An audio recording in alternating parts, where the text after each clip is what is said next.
Halo, apa kabar semuanya para pemirsa pencari ilmu pengetahuan yang sangat cerdas dan berbahagia. Jumpa lagi di YouTube channel Kunci Sejarah. Kali ini Kunci Sejarah akan memberikan sebuah ilmu pengetahuan baru yang akan membahas mengenai biografi Gus Dur atau Kiai Haji Abdurrahman Wahid dan pemikirannya. Mari dengarkan dengan baik-baik agar memahami dan mengerti dan menambah ilmu pengetahuan ke depannya. Siapa yang tidak kenal dengan sosok Gus Dur, Presiden RI keempat ini? Sosok luar biasa dan merupakan sosok yang menginspirasi. Terkenal dengan kata-katanya, gitu aja kok repot. Untuk mengenang beliau, berikut adalah biografi singkat Gus Dur atau Kiai Haji Abdurrahman Wahid. Biografi singkat Gus Dur atau Kiai Haji Abdurrahman Wahid. Abdurrahman Wahid atau yang akrab disapa Gus Dur memiliki nama lengkap Abdurrahman Ad-Dahil secara etimologi. Ad-Dahil berarti sang penakluk. Namun dikarenakan nama Ad-Dahil tidak begitu dikenal, maka diganti dengan nama Abdurrahman Wahid. Sebutan Gus Dur dikarenakan lahir di lingkungan pesantren. Gus adalah kependekan dari kata bagus, yaitu sebutan yang sering diberikan kepada anak seorang kiai, sebagai bentuk penghormatan di daerah Jawa Timur dan Jawa Tengah.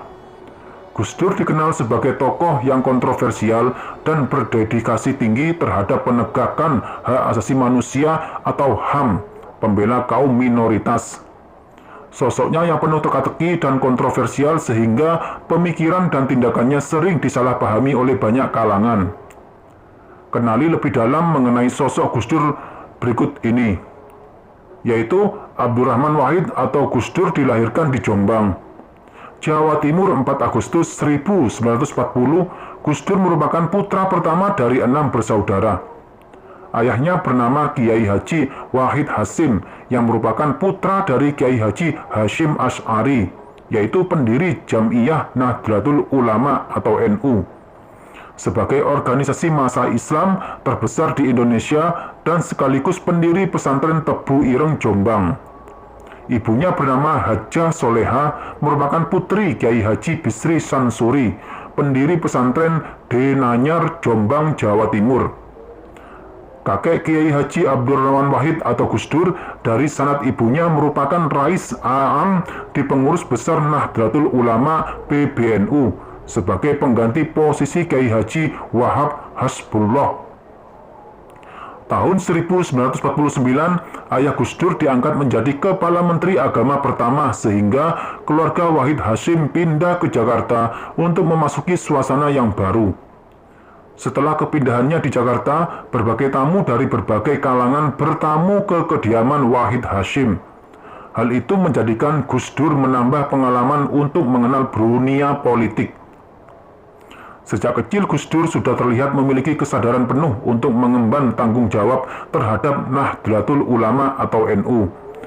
Sekitar bulan April tahun 1953, Gus Dur bersama ayahnya berangkat ke Sumedang, Jawa Barat untuk menghadiri pertemuan Nahdlatul Ulama atau NU dengan mengendarai mobil.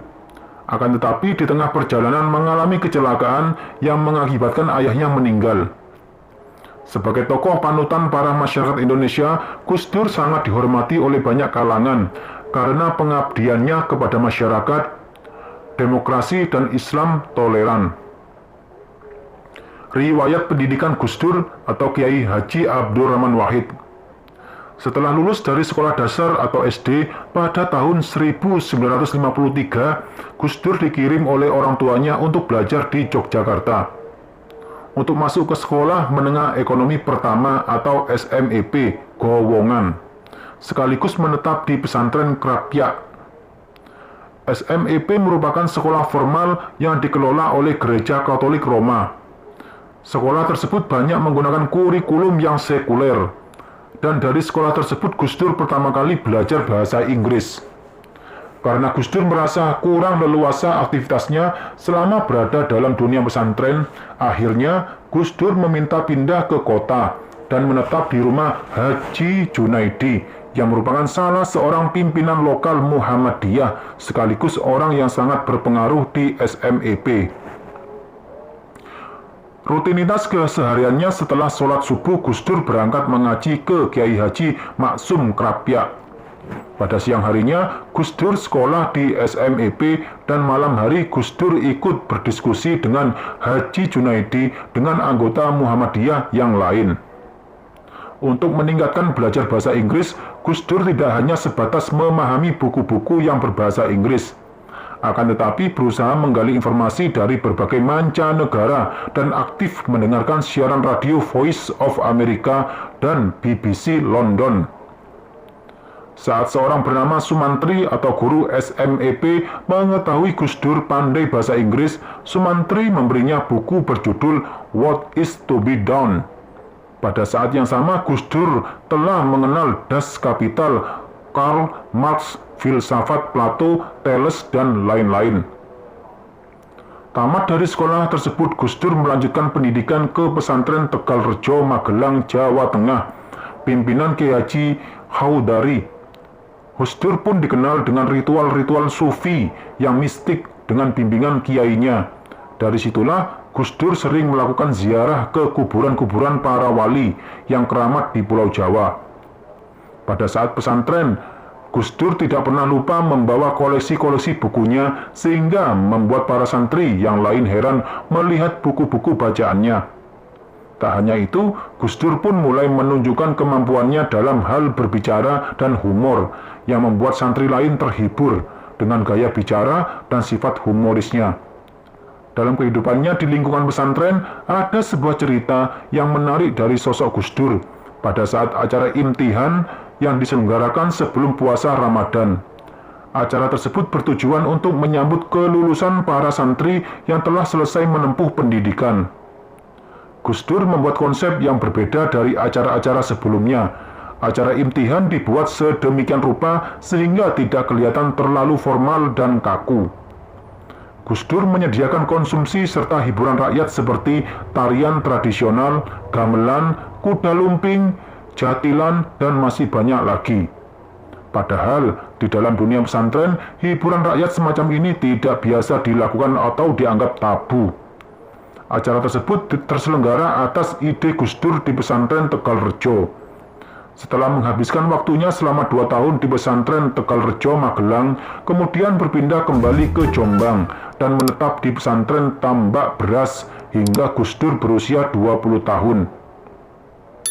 Di pesantren Tambak Beras, Gus Dur menjadi ustadz sekaligus menjadi ketua keamanan di pesantren milik pamannya, yaitu Kiai Haji Abdul Fattah. Saat usianya 22 tahun, Gus Dur berangkat menuju Mekah untuk menunaikan ibadah haji sekaligus menuju Mesir untuk melanjutkan studi di Universitas Al-Azhar. Setibanya di Mesir, Gus Dur merasa kecewa karena tidak dapat langsung melanjutkan ke kampus Al-Azhar karena harus masuk ke madrasah aliyah dahulu. Di luar kegiatan kampus, Gus Dur antusias untuk mengunjungi makam keramat para wali seperti Syekh Abdul Qadir Jailani, pendiri Jamaah Thoreqat Qadiriyah, dan Gus Dur pun banyak mendalami ajaran Imam Junaid Al-Baghdadi yang merupakan pendiri aliran tasawuf yang banyak diikuti oleh jamaah NU. Dengan demikian, Gus Dur menemukan sumber inspirasi dalam wilayah spiritualnya. Setelah menyelesaikan pendidikan di Baghdad, Gus Dur bermaksud melanjutkan studi ke Eropa. Akan tetapi persyaratannya cukup ketat karena harus menguasai bahasa Jerman, Yunani, dan Latin. Untuk menghilangkan rasa kecewanya, akhirnya Gus Dur menjadi pelajar keliling yang melakukan kunjungan ke universitas-universitas lain. Akhirnya Gus Dur menetap di Belanda selama 6 bulan. Sekaligus mendirikan suatu perkumpulan pelajar muslim Indonesia dan Malaysia yang tinggal di daratan Eropa. Untuk memenuhi kebutuhan hidupnya selama di perantauan, dalam sebulan Gus Dur 2 kali pergi ke pelabuhan untuk bekerja sebagai cleaning service kapal tanker, dan Gus Dur pun sempat pergi ke MFC Yale University of Canada untuk memperdalam kajian keislaman. Kemudian Gus Dur kembali ke Indonesia setelah terilhami sebuah berita tentang perkembangan dunia pesantren, dan perjalanan studinya berakhir pada 1971. Kemudian kembali ke Jawa dan memulai kehidupan baru sekaligus menjadi perjalanan awal karirnya. Semangat Gus Dur tidak pernah surut. Tahun 1979, Gus Dur ditawari untuk menempuh pendidikan di Australia untuk mendapatkan gelar doktor. Namun, hal tersebut tidak bisa dipenuhi oleh Gus Dur. Gus Dur merupakan sosok yang gemar membaca dan sangat aktif memanfaatkan perpustakaan milik ayahnya dan sering berkunjung ke perpustakaan umum di Jakarta. Sejak usia remaja, Gus Dur sudah akrab dengan berbagai majalah, surat kabar, novel, serta buku-buku seperti tentang filsafat, serta dokumen-dokumen mancanegara. Juga tidak luput dibacanya. Selain gemar membaca, Gus Dur juga suka bermain bola, catur, menonton bioskop, dan mendengarkan musik. Gus Dur sebagai Presiden RI keempat. Setelah jatuhnya era Soeharto, banyak partai politik baru terbentuk. Pada Juni 1998, banyak orang dari komunitas NU berharap pada Gus Dur untuk membentuk partai politik.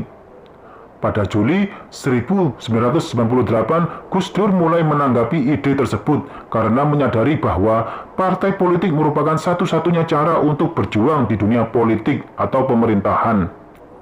Gus Dur akhirnya menyetujui pembentukan parpol yang kemudian diberi nama PKB atau Partai Kebangkitan Bangsa. Beliau menjabat menjadi Ketua Dewan Penasehat. Pada 7 Februari 1999, PKB secara resmi menyatakan Gus Dur sebagai kandidat pemilihan presiden. Kemudian pada Juni 1999, Partai PKB beraliansi dengan PDIP karena tidak memiliki kursi mayoritas penuh. Pada Juli, Amin Rais membentuk Poros Tengah yang berisi partai-partai politik Muslim. Poros Tengah ini mencalonkan Gus Dur sebagai kandidat ketiga pada pemilihan presiden.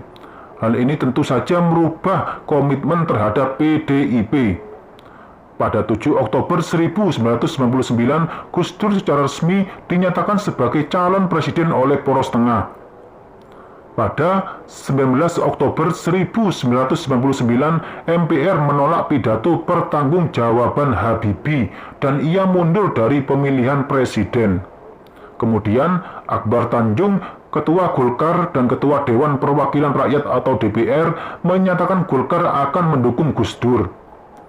Pada 20 Oktober 1999, MPR kembali berkumpul dan mulai memilih presiden baru. Abdurrahman Wahid kemudian terpilih sebagai Presiden Indonesia keempat dengan 373 suara, sedangkan Megawati hanya 313 suara. Sebagai Presiden Indonesia keempat, Gus Dur menjadi figur perekat berbagai komponen bangsa yang saat itu sedang terkoyak. Namun, perjalanan politiknya ternyata berlika-liku, seperti halnya yang dibahas sebelumnya, yaitu perjalanan politik Gus Dur di bawah berikut ini, yaitu beberapa gagasan dan pemikiran Gus Dur. Gagasan dan pemikiran seorang tokoh biasanya ada pada karya tulis dan pidatonya. Gus Dur sosoknya sebagai kiai, tokoh politisi, dan juga akademisi. Hal ini terlihat dari sejumlah karyanya yang memiliki visi dan berbobot. Di antara karya-karya Gus Dur ialah sebagai berikut.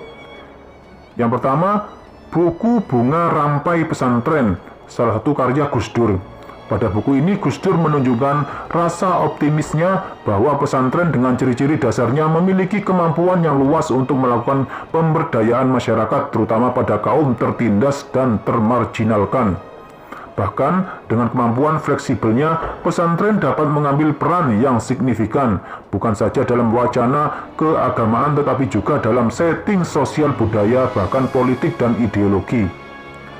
Peran pesantren sebagai lembaga pendidikan yang demikian tersebut diakui oleh Martin van Bruynesen yang mengatakan bahwa kaum tradisionalis termasuk pesantren yang terdapat di negara berkembang adalah kelompok yang resisten dan mengancam modernisasi. Pernyataan Van yang demikian itu sudah tampak sejak kemerdekaan Republik Indonesia hingga sekarang, dengan berbagai bentuk dan dinamikanya sendiri, di mana santri-santri tradisional tampil di permukaan. Peta perpolitikan pada tahun 2004, baik pemilu legislatif maupun pemilu presiden, ditandai dengan adanya peran yang dilakukan kelompok santri dengan tingkat yang sangat signifikan. Seperti contoh tokoh berikut: Salahuddin Wahid sebagai wakil presiden mendampingi Wiranto, dan Yusuf Kala mendampingi Susilo Yudhoyono. Hal ini membuktikan peran politik dan ideologi yang signifikan telah dimainkan kaum santri yang berbasis pada pendidikan pesantren. Namun perlu diperhatikan bahwa pesantren zaman sekarang dilihat dari segi ruang lingkungan program dan organisasi kelembagaan sudah tidak sama lagi sepenuhnya dengan model pesantren klasik. Melihat dinamika sistem pendidikan di pesantren, tidak heran jika alumni pesantren sudah dapat melakukan berbagai peran yang demikian besar dalam konstelasi politik, ekonomi, pendidikan, seni, keagamaan, dan bidang-bidang lainnya.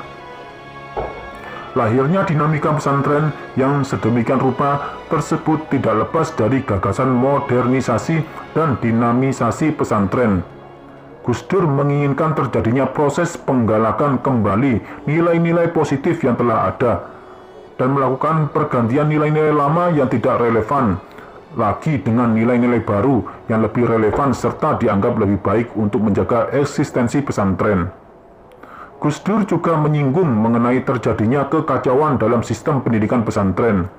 Menurut Gus Dur, kekacauan ini disebabkan dua hal. Pertama, sebagai refleksi dari kekacauan yang terjadi secara umum di masyarakat Indonesia, sebagaimana masyarakat yang mengalami transisi. Kedua, munculnya kesadaran bahwa kapasitas pesantren dalam menghadapi tantangan modernitas hampir tidak memadai karena unsur strukturalnya mandek sehingga berakibat tidak mampu menanggapi perubahan. Gus Dur juga melihat adanya kerawanan pada sistem pesantren yang mengakibatkan pada kekurangsiapan pesantren dalam menghadapi tantangan pembaruan. Hal ini melahirkan dua reaksi, yaitu munculnya sikap menutup diri dari perkembangan umum masyarakat luar, terutama dari kegiatan yang mengancam kemurnian kehidupan beragama, dan timbulnya aksi solidaritas yang kuat di antara masyarakat dan pesantren. Kedua hal tersebut menggambarkan ketidakberdayaan pesantren yang menunjukkan bahwa pesantren tidak memiliki pimpinan yang efektif yang didukung oleh semua pihak. Kurangnya tokoh yang dapat dijadikan panutan pada tingkat nasional selain menyebabkan terjadinya polarisasi politik yang melandai umat Islam juga telah mempengaruhi watak kepemimpinan pesantren yang selama ini ditopang oleh kekuatan moral. Menurut hemat Gus Dur, hal ini pada gilirannya telah menyebabkan tidak munculnya pemimpin yang efektif. Sebagai solusi, Gus Dur mengajukan gagasan tentang perlunya membangun komitmen untuk mencari jalan tengah, yaitu jalan yang mengimbangi tradisi agama dan tuntutan praktis yang muncul sebagai akibat terjadinya modernisasi dan kemajuan zaman. Modernisasi dan dinamisasi pesantren bisa dilakukan dengan perbaikan keadaan di lingkungan pesantren yang didasarkan pada regenerasi kepemimpinan yang sehat dan kuat, serta perlu adanya syarat yang melandasi terjadinya proses dinamisasi tersebut, meliputi rekonstruksi bahan-bahan pengajaran ilmu agama dalam skala besar. Gus Dur menginginkan pesantren tidak hanya berperan sebagai lembaga pendidikan agama, melainkan juga lembaga yang mampu memberikan sumbangan yang berarti, serta membangun sistem nilai dan kerangka moral pada individu dan masyarakat. Gus Dur sangat yakin bahwa pesantren mempunyai potensi yang kuat untuk mewujudkan masyarakat madani. Yang kedua, tradisi keilmuan pesantren fikih sufistik. Tradisi keilmuan di pesantren yang bersifat fikih sufistik menurut Gus Dur terbentuk dan bersumber pada gelombang pertama pengetahuan Islam yang datang ke kawasan Nusantara pada masa abad ke-13 Masehi. disebut fikih sufistik karena corak dan karakter Islam pertama kali masuk Indonesia lebih menekankan konsep tauhid dan pengamalan ilmu syariah secara sufisme. Hal ini dikarenakan tidak bisa lepasnya pengaruh proses penyebaran Islam pada negara ini melalui Persia dan anak benua India yang dalam beragama lebih menekankan pada orientasi tasawuf. Selain itu juga karena adanya kesamaan antara pemikiran sufisme para penyebar Islam ke Nusantara dengan watak mistik masyarakat Indonesia pra-Islam atau animisme dinamisme. Hal ini dapat ditemukan dari beberapa literatur pesantren seperti buku-buku tasawuf dengan menggabungkan fikih dan amalan-amalan akhlak dijadikan bahan pelajaran utama seperti kitab Hidayah Al-Hidayah dari Imam Al-Ghazali yang merupakan karya fikih sufistik paling menonjol dalam berabad-abad hingga saat ini. Selain itu, terdapat pula buku yang mementingkan pengalaman akhlak dalam bentuk pengalaman secara tuntas dan pendalaman secara sufistik kepada ranah kehidupan. Yang ketiga, akar tradisi keilmuan di pesantren bersumber pada pengiriman anak-anak muda dari kawasan Nusantara untuk belajar di Timur Tengah. Akar tradisi keilmuan di pesantren yang bersumber pada pengiriman anak-anak muda dari daerah Indonesia untuk belajar dari Timur Tengah dan akhirnya mereka menghasilkan korps ulama yang tangguh dan mendalami ilmu agama di semenanjung Arab, terutama Makkah. Dari sinilah lahir ulama-ulama besar seperti Kiai Hasyim Asy'ari Jombang, Kiai Khalil Bangkalan, Kiai Nawawi Banten, dan masih banyak ulama lagi yang kemudian mendirikan pesantren di Indonesia. Dalam hal ini, Gus Dur ingin membuka fakta yang hari ini terjadi serius dalam dunia keilmuan pesantren, yaitu sebuah akar tradisi keilmuan yang mencoba mengaktualisasikan Al-Quran dan hadis dengan perangkat pemahaman yang serba memiliki konsep. Sekaligus di sisi lain, para ilmuwan tersebut masih berpegang teguh pada normativitas ritual agama yang telah ada secara turun-temurun. Inilah yang disebut Gus Dur sebagai ilmuwan humanis yang soleh. Nah, demikianlah penjelasan dari kunci sejarah mengenai seorang Gus Dur. Semoga menambah ilmu pengetahuan buat kalian semua. Dan jangan lupa selalu dukung YouTube channel Kunci Sejarah ini dengan cara tekan tombol like dan subscribe agar kalian tidak ketinggalan ilmu pengetahuan selanjutnya. Sekian, terima kasih, semoga bermanfaat. Wassalam.